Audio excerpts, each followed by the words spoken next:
ರುದ್ರ, ಏ ರುದ್ರ, ಯಾರಿದ್ದೀರಿ ಮನೆಯಲ್ಲಿ?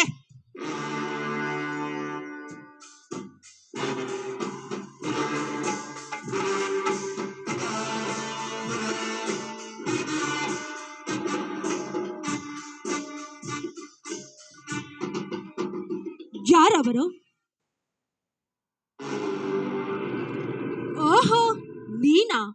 ನನ್ನನ್ನು ಬೆನ್ನತ್ತು ಬರುತ್ತಾರ ಬೇತಾಳದ ನಾಗಿ.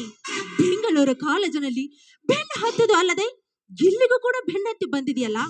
ಹೌದು ಮಾಂತೇಶ್, ಒಬ್ಬರ ಮನೆಗೆ ಬರಬೇಕಾದರೆ ಯಾರನ್ನ ಕೇಳಿ ಬರಬೇಕು. ಹೌದು, ನೀನೇಕೆ ಇಲ್ಲಿಗೆ ಬಂದೆ? ನಮ್ಮ ಮನೆಗೆ ಬರಲು ನಿನಗೆ ನಾಚಿಕೆ ಆಗಲಿಲ್ಲವೇ? ಹೇಳು, ನೀನು ಇಲ್ಲಿಗೆ ಯಾಕೆ ಬಂದೆ ಅಂತ. ಬರಬೇಕಾದವರ ಮನೆಗೆ ಬಂದಿದ್ದೇನೆ. ಮತ್ತೊಬ್ಬರ ಮನೆಯಲ್ಲಿ ತಪ್ಪಿ ಹೆಜ್ಜೆ ಇಡಲು ಲಜ್ಜೆ ಬಿಟ್ಟ ಪುರುಷ ನಾನಲ್ಲ. ನಾನ್ಯಾರೆಂಬುದು ನೀನಿನ್ನೂ ಅರಿತುಕೊಂಡಿಲ್ಲ.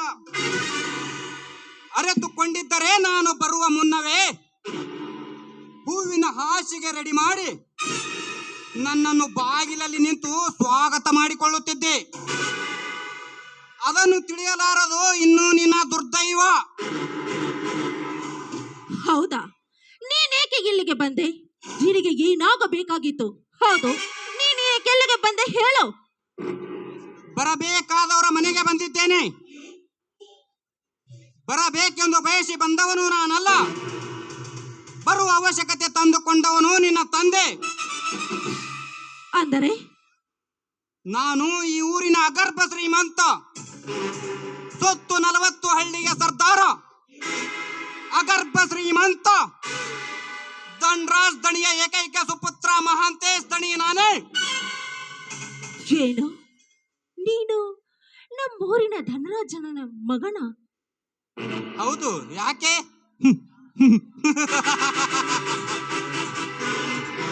ಅಂಬಿಕಾ, ನಿನ್ನ ಮೈಯಲ್ಲಿರುವ ರಕ್ತ ಹೆಪ್ಪುಗಟ್ಟಿತೆ? ಮಾತನಾಡುವ ನಾಲಿಗೆ ನಾಚಿಕೊಂಡಿತೆ? ಇಲ್ಲ ನಿಂತ ನೆಲವೇ ನಂಬದಂತಾಯಿತೆ? ಹೇಳು ಅಂಬಿಕಾ, ನಿನ್ನ ಪ್ರೀತಿ ಬಯಸಿದ್ದೇ ತಪ್ಪಾಯಿತಾ? 10 ಜನರಿಗೆ ಅನ್ನ ಹಾಕುವ ಶಿವಶರಣರ ಮಠದಲ್ಲಿ ಪಾಠ ಹೇಳುವ ಗಿಳಿಯ ಹೊಟ್ಟೆಯಲ್ಲಿ ಎಲ್ಲವೂ ತಿನ್ನುವ ನಾಯಿ ಹುಟ್ಟಿತಲ್ಲ ಅಂತ ನನಗೆ ವ್ಯಥೆ ಆಗ್ತಾ ಇದೆ. ಅಂಬಿಕಾ, ನಾಲಿಗೆ ಸ್ವಲ್ಪ ಹತೋಟಿಯಲ್ಲಿರಲಿ. ಮನ ಬಂದಿಂತೆ ನುಡಿದಿದ್ದೆಯಾದರೆ ನಿಂತ ನೆಲದಲ್ಲಿಯೇ ನಿನ್ನ ದೇಹವನ್ನು ಮಣ್ಣು ಪಾಲಾಗಿ ಮಾಡಬೇಕಾಗುತ್ತದೆ. ನಾನ್ಯಾರೆಂಬುದು ನೀನು ಅರಿತುಕೊಂಡು ಮಾತನಾಡು. ನಿನ್ನಂತಹ 10 ಜನರಿಗೆ ಅನ್ನ ಹಾಕುವ ಪುಣ್ಯವಂತರ ಮನೆತನ ನನ್ನದು. ನಾನು ಮನಸ್ಸು ಮಾಡಿದರೆ ನಿನ್ನಂತ 10 ಹೆಣ್ಣನ್ನು ತಂದು ಸಾಲಾಗಿ ನಿಲ್ಲಿಸಬಲ್ಲೆ.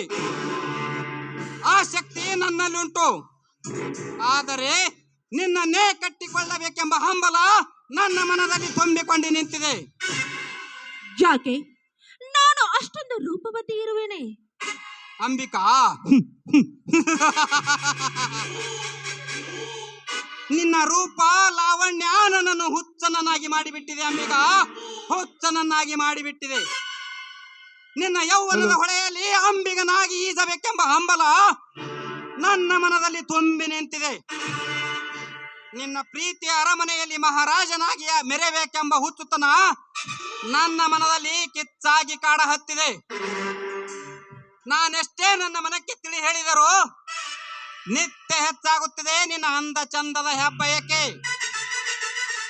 ನೋಡು ಅಂಬಿಕಾ, ಇಲ್ಲಿಯವರೆಗೂ ನೀನು ಆಕಾಶದಲ್ಲಿ ಹಾರಾಡುವ ಹಕ್ಕಿ ಎಂದು ತಿಳಿದುಕೊಂಡಿದ್ದೆ. ಈ ಹಕ್ಕಿ ನನಗೆ ದಕ್ಕಲಾರದು ಎಂದು ತಿಳಿದುಕೊಂಡಿದ್ದು ನಿಜ. ಆದರೆ ದಕ್ಕಲಾರದ ಹಕ್ಕಿಯ ಗೂಡು ನನ್ನ ಮನೆಯ ಪಕ್ಕದಲ್ಲಿದೆ ಎಂದು ನಾನು ತಿಳಿದುಕೊಂಡಿರಲಿಲ್ಲ. ಈಗ ನೀನು ನನ್ನ ಅರಮನೆಯ ಅಂಗಳದಲ್ಲಿ ನಿಂತ ಅರಗಿಣಿ. ನೀನು ನನ್ನ ಮನದಿಚ್ಛೆಯಿಂದ ಒಪ್ಪಿದರೆ ಸರಿ, ಇಲ್ಲದಿದ್ದರೆ ನಿನ್ನನ್ನು ಕುಕ್ಕಿ ತಿನ್ನುವರಣ ಹದ್ದು ನಾನಾಗಬೇಕಾಗುತ್ತದೆ. ಈ ದೇಹವನ್ನು ಕುಕ್ಕು ತಿನ್ನಲು ಇದೇನು ದೇವದಾಸಿ ಹಕ್ಕಿ ಎಂದು ತಿಳಿದುಕೊಂಡಿದೀಯಾ? ದೇವರಿಗೆಂದು ಮೀಸಲಿಟ್ಟಿರುವ ಪವಿತ್ರವಾದ ಹಕ್ಕಿ ನಾನು.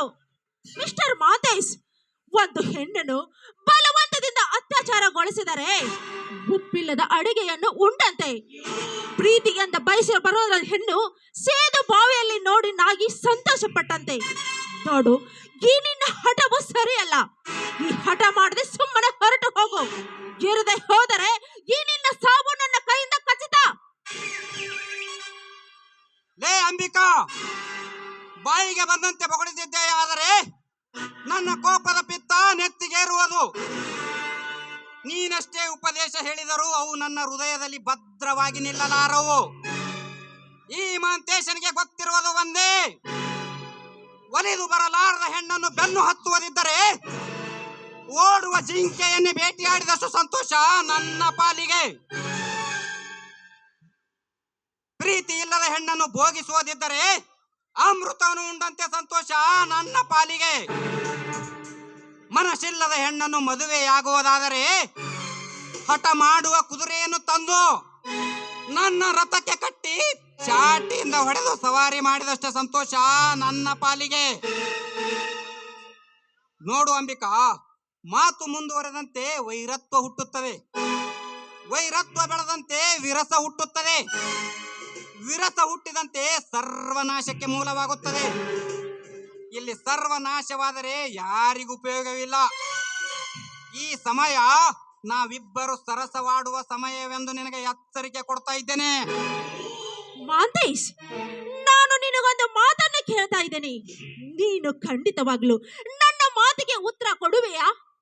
ಹೇಳು ಅಂಬಿಕಾ, ಅದೇನಂತೆ ನಿನ್ನ ಮಾತು? ಮಾಂತೇಶ, ಮನುಷ್ಯ ಹೊಟ್ಟೆ ಹಸಿದಾಗ ಏನು ತಿನ್ನುತ್ತಾನೆ? ಇದೆಂತ ಪ್ರಶ್ನೆ ಅಂಬಿಕಾ? ಮಾನವನು ಹೊಟ್ಟೆ ಹಸಿದಾಗ ಅನ್ನವನ್ನು ತಿನ್ನುತ್ತಾನೆ. ಅನ್ನ. ಹೌದಾ? ಅನ್ನ ತಿನ್ನುವ ಬದಲು ಆ ಮಾನವ ಸಗಣಿ ಯಾಕೆ ತಿನ್ನೋದಿಲ್ಲ? ಅಂಬಿಕಾ, ಮಾನವನು ಹೊಟ್ಟೆ ಹಸಿದಾಗ ಅನ್ನವನ್ನೇ ತಿನ್ನುತ್ತಾನೆ, ಸಗಣಿ ಎಂದೂ ತಿನ್ನಲಾರ. ಹೌದು ಮಾಂತೇಶ್, ಹೌದು. ಈಗ ನೀನು ತಿನ್ನಲು ಬಂದಿರೋದು ಅನ್ನವಲ್ಲ ಕಣೋ, ಸಗಣಿ ಸಗಣಿ.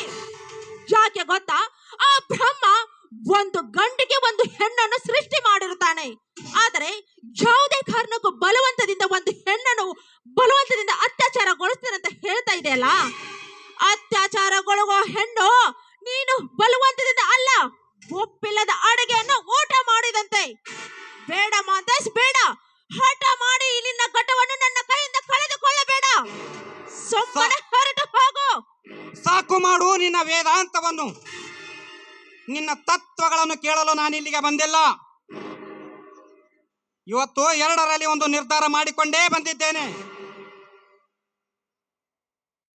ಹಾಗಾದ್ರೆ ಎರಡರಲ್ಲಿ ಒಂದು ನಿರ್ಧಾರವೇ? ಏನಾಗಬೇಕು ಮಾಂತೇಶ್ ನಿನಗೆ? ನಿನ್ನ ಯೌವನದಲ್ಲಿರುವ ಅಂದ ಚಂದವನ್ನು ಮಂಗವಾಗಿ ಕೆಡಿಸಬೇಕು ಒಂದು, ಇಲ್ಲ ನನ್ನ ಪಿಸ್ತೂಲಿ ನಿನ್ನ ಪ್ರಾಣ ಕಳೆದುಕೊಳ್ಳಬೇಕು ಒಂದು. ಅಂಬಿಕಾ, ಇವತ್ತು ಯಾರ ದೈವದಲ್ಲಿ ದುರಂತ ಆವರಿಸಿದೆ ಕಾದು ನೋಡಬೇಕಾಗಿದೆ. ಇನ್ನು ಹೆಚ್ಚು ಸಮಯ ನಿನಗಿಲ್ಲ, ವಿಚಾರ ಮಾಡು.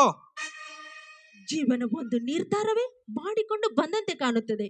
ಈ ಸಮಯದಲ್ಲಿ ನಾನು ಇವನ ಕೈಯಿಂದ ಪಾರಾಗ್ಲೇಬೇಕು. ಏನು ಮಾಡಲಿ ನಾನೀಗ? ಹೌದು ಹೌದು, ನಾನು ಒಂದು ನಿರ್ಧಾರ ತೆಗೆದುಕೊಳ್ಳಬೇಕು. ಈ ಸಮಯದಲ್ಲಿ ನಾನು ಇವನು ಹೇಳಿದಾಗೆ ಕೇಳಲೇಬೇಕು. ನಾನು ಇವನ್ನ ಪ್ರೀತಿಸ್ತಾ ಇದ್ದೀನಿ ಅಂತ ಹೇಳಿ ಇಲ್ಲಿಂದ ಪಾರಾಗ್ಲೇಬೇಕು. ಮಾಂತೇಶ್, ನೀನು ನನ್ನನ್ನು ಇಷ್ಟೊಂದು ಪ್ರೀತಿಸ್ತಾ ಇದೀಯಾ? ನನ್ನ ಪ್ರಾಣ ಕಳೆದುಕೊಳ್ಳುವಷ್ಟು ಹೆಚ್ಚು ನೀನು ನನ್ನ ಪ್ರೀತಿಸ್ತಾ ಇದೀಯಾ? ನೋಡು, ನೀನು ನನ್ನ ಪ್ರೀತಿಸ್ತಾ ಇದೆಯೋ ಇಲ್ಲ ಅಂತ ನಾನು ಕೂಡ ಇಲ್ಲಿವರೆಗೂ ನಾಟಕ ಆಡಿದೆ. ಆದರೆ ನನಗೆ ನಿನ್ನ ಪ್ರೀತಿ ಮುಂದೆ ಯಾವುದು ಬೇಡ. ನೋಡು, ನಾನು ಖಂಡಿತವಾಗ್ಲೂ ನಿನ್ನನ್ನು ಮನಸಾರ ಪ್ರೀತಿಸ್ತಾ ಇದ್ದೀನಿ. ನಾಳೆ ನನ್ನ ಮದುವೆ ನಿಂತು ಹೋದರೂ ಚಿಂತೆ ಇಲ್ಲ. ಇವತ್ತಿನಿಂದ, ಈ ಕ್ಷಣದಿಂದ ನಾವು ಇಬ್ಬರು ಅಮರ ಪ್ರೇಮಿಗಳಾಗೋಣ. ಏನಂತೀಯ ಮಾಂತೇಶ್? ಈ ಮಾತು ಸತ್ಯವೇ ಅಂಬಿಕಾ? ಇದರಲ್ಲಿ ಮೋಸವಿಲ್ಲ ತಾನೇ? ಖಂಡಿತ ಇಲ್ಲ ಮೋಸ. ಆ ಸೂರ್ಯ ಚಂದ್ರ ಇರುವವರೆಗೂ ಈ ಮಾತು ಸತ್ಯ ಮಾಂತೇಶ್. ಅಂಬಿಕಾ, ಬರೇ ಮಾತಲ್ಲಿ ಮರಳು ಮಾಡ್ತೀಯೋ ಅಥವಾ ಈ ಬೆಣ್ಣೆ ಅಂತ ಹೃದಯಕ್ಕೆ ಏನಾದರೂ ಕಾವು ಕೊಟ್ಟು ಕರಗಿಸ್ತೀಯೋ? ಮಾಂತೇಶ್, ನಾನೇನು ಮಾಡಬೇಕು? ಶುರುವಾಗಲಿ ನಮ್ಮ ಪ್ರೇಮದ ಪಯಣ. ಹೌದಾ? ಈ ನಿನ್ನ ಮನಸ್ಸನ್ನು ನಾನು ಖಂಡಿತ ಆನಂದ ಪಡಿಸುತ್ತೇನೆ. ನಿರಾಸೆ ಮಾಡೋಳಲ್ಲ ಈ ಅಂಬಿಕಾ.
ಹಲೋ.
ಮಿಸ್ಟರ್ ಮಾಂತೇಶ್, ನೆನೆಸಿಕೋ ನಿನ್ನ ಮನ ದೇವರನ್ನು. ನೋಡು, ಮೊದಲು ನೀನು ಇಲ್ಲಿಂದ ತೊಲಗಬೇಕು.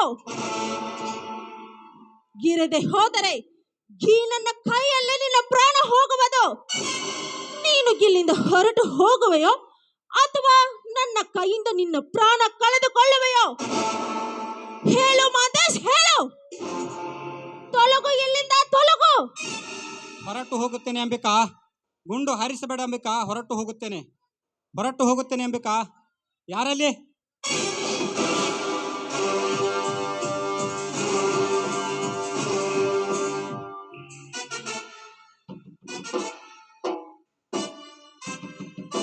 ಅಂಬಿಕಾ, ಈಗ ಯಾರು ನೆನೆಸಿಕೊಳ್ಳಬೇಕು ಮನೆ ದೇವರನ್ನು? ಚೇಳಿನ ವಿದ್ಯೆ ಕಲಿಯಲಾರದೆ ಹಾವಿನ ಹುತ್ತಕ್ಕೆ ಎಂದೂ ಕೈ ಹಾಕಬಾರದು. ಎಷ್ಟಾದರೂ ನೀನು ಹೆಣ್ಣು. ಹೆಣ್ಣಿನ ಬುದ್ಧಿ ಮೊಳಕಾಲ ಕೆಳಗೆ ಅಂತ ಇಲ್ಲಿ ನಮ್ಮ ಕೂತ ಜನ ಮಾತಾಡ್ತಾರೆ. ಹುಚ್ಚು ಹೆಣ್ಣೆ, ಇವತ್ತು ಈ ಮನ್ಮಥನಿಂದಲೇ ನಿನ್ನ ಅಭಿಷೇಕ.